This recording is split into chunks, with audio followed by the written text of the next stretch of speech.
on the table. Now, when it's 15, 100% of the subjects would obey the experimenter, okay? Now, everyone would give shock, but if you look until, now, when they have reaches 330, and that is already serious enough, the participants will be shouting and asking to be released, okay? Now, but still at the end of the shocking, still 66% of them obey the experimenter. This shows how people obey authority, yeah? And even though people's life is at stake, people still obey them. People will say, shoot, shoot, shoot. The person would just shoot, okay? Now, some factors to consider here is proximity, okay? Now, hereby, they didn't do just on the shocking, but they do on different factors. The first one is proximity. Now, let's say I am the one giving the electric shock, and the person getting the electric shock is sitting next to me here. Now, if he is close enough to me, I am less obeyed, I'm less obedient towards my boss, which is my experimenter. I would less press the electricity, yeah? But if the person is far away from me, let's say a block away from me, or 5 blocks away from me, which I cannot hear his screaming, or I cannot hear the person shouting, I would keep giving shocks to that person, yeah? Proximity counts. When the person is near enough to you, you tend to empathize that person, you tend to sympathize with that person. Next one is the institutional. When you give yourself a name to carry out this kind of experiment, people would listen to you more because you have the valid authority to do this kind of experiment. That's why your subject, like me, will keep pressing onto the button. Next one is a replacement of experimenter. Now, I have a boss that keep asking me to press this button, okay?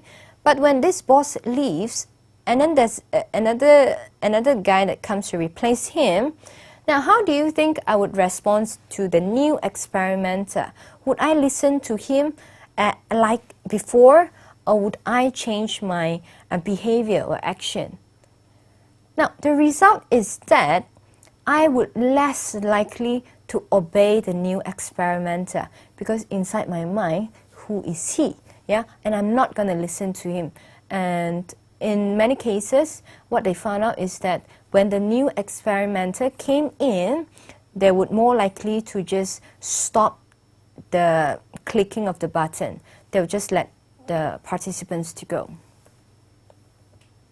Now, we can look in terms of the soldiers' far distance or the near distance. Now, when the soldiers, before they come to attack a village, okay, the boss would say, the commander would say, you have to shoot everyone until they die. What the soldiers have in mind is, yes, I have to shoot everyone until everyone is dead, okay? Now, but when they have landed the village, okay, they go inside people's house, okay? Now, when they are alone, when they see a weaker gender, okay, or when they see a child, now they become, when the proximity is near, they're less likely to shoot the person, and they would just say, just please go and don't let anyone find you, okay? You find this in the movie, okay?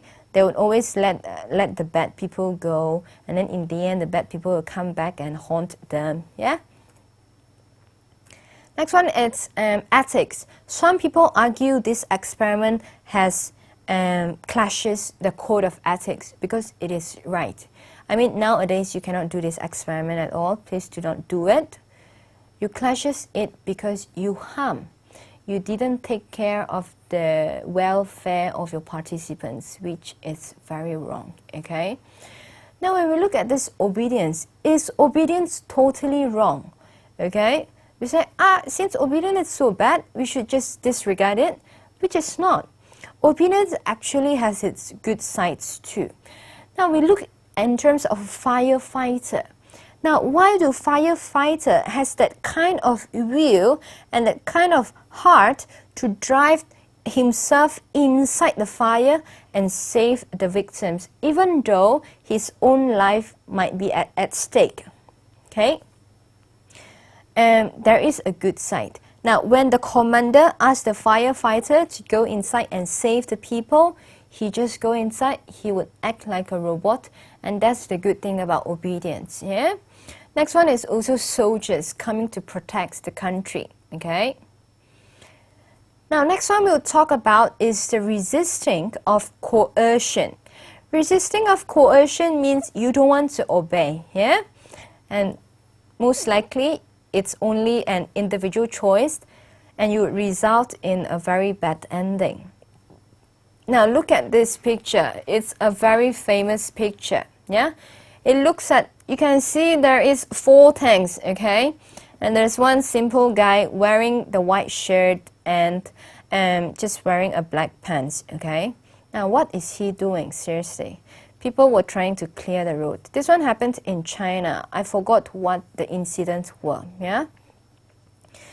But look at this. This guy just came out and stood in front of this tank, okay? One tank come, another tank come by, and another tank come by, and another tank come by. Imagine, would you have done so? He becomes very famous right now, and people are still trying to find who he is. Some people say he's still hiding in Taiwan. Some people say he's hiding in China. No one knows, but for sure he is still alive, and he didn't want to show his identity to other people up to today. Now, he is resisting coercion from the power of a war, okay, that people has put. Now, the tank could have just rolled over his body, just like that. And I promise you, if you watch this video, you can look into YouTube. It is called the Tank Man, okay? People call him the Tank Man. Now, if you can look at the video clip, it lasts about 10 seconds. He didn't even back off a step. He was just standing straight like this, and he didn't even go back at all. That's how strong he was in terms of his attitude, in terms of his behavior. It's good. You can see why did he behave in this way. Now, how do you want to reduce your obedience? If you want to reduce obedience, now sometimes people reduce obedience, it's because the suffering of the victims is obvious, okay?